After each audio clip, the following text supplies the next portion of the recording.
the ME305 project, I made, as you could probably hear, an analog guitar pedal. It's actually a couple pedals that you can control through digitally. So the advantage of an analog circuit in your guitar pedal is you'll get a lot more nice, natural, warmer sounds to them. It's just really pleasant to listen to.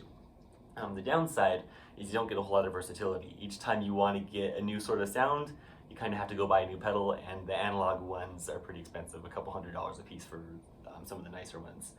And so that can add up pretty fast if you want to get a few different sounds.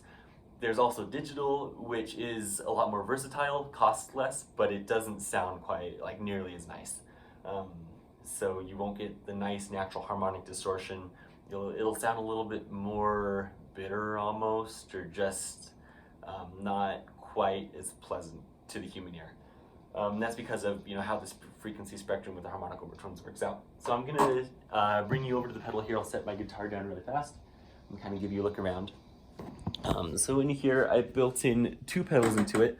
One, the red one that you can see right now, is a sort of clean boost with a little bit of a bite, just a tiny bit of overdrive to it.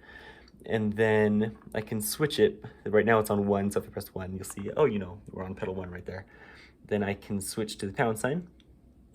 That brings us to pedal 2.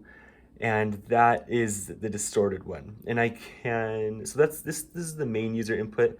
I also created additional user inputs through these potentiometers. You've got gain right here, which is how much, or how many overtones or how much harmonic distortion you have. Then you have tone, which can dial the treble down and smooth it out a little bit. And then you have volume for the whole pedal right there. And then if you go back to 1, then you've got volume and a little bit of bite for that mostly clean pedal. And you hear the little clicking. The actuator for that is the relay that switches between the two. So that's connected to the Arduino digital pin. When it's high, it's on overdrive. When it's low, it is clean. And then one additional thing with the LCD screen, you'll see volume. It's been averaging at 49 decibels. And I programmed it to not move very fast, so it's kind of stayed there for the whole video.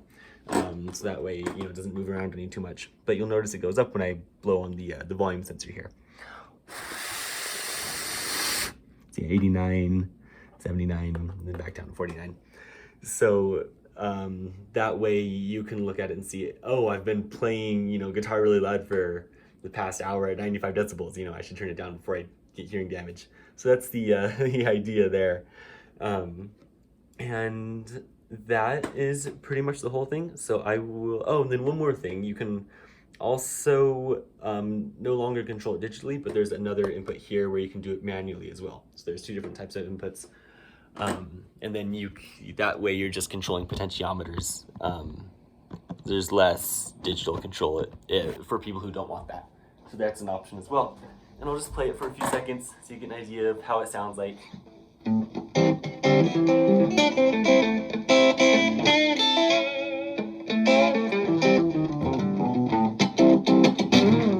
then I will switch to the digital over here. Or sorry, not the digital, the distortion. So then.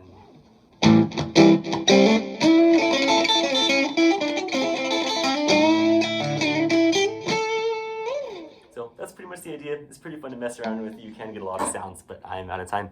So thanks for watching.